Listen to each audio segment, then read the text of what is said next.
What if you try to put yourself in their place? Can you imagine walking even a mile in their shoes? Apparently, fewer and fewer of us can do that, or even care to, even as the refugee crisis hits ever closer to home. Most people simply don't know what a migrant's life is like, what a refugee's life is like. Just reading about the migration crisis isn't enough. Empathy, the art of stepping into the shoes of another person and looking at the world through their eyes. In the age of the individual, empathy is apparently on the wane in Western society. And this philosopher believes that not only hurts our ability to understand others, but also hurts us. But what we see, for example, online is a massive rise in narcissism. The more Facebook interactions you have, the more narcissistic you're likely to be. To kickstart what he calls a revolution in human relationships, he's opened the world's first empathy museum, where visitors are invited to literally walk a mile in someone else's shoes. Turn that on, and then you just press.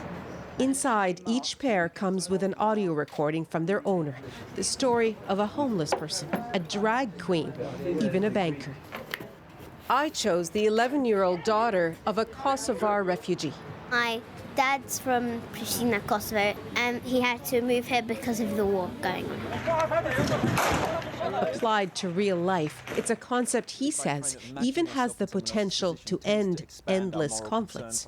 If you look around the world at some of the world's most extreme conflicts, part of the way that peace is starting to be being built is through empathy, because it's not enough for political leaders to make agreements. It's people on the ground who are neighbors who've been killing each other for the last decade, who need to try and understand each other's lives.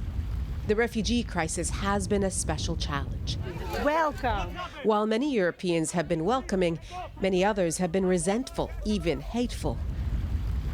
So in Germany, where so-called charity fatigue is setting in, activists invited people and politicians to experience what it's really like to cross the Med.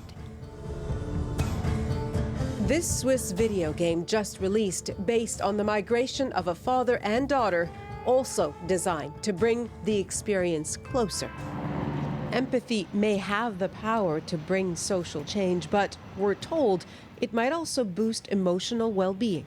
The museum is taking that message on the road to Paris, Perth, Beirut, and possibly Canada.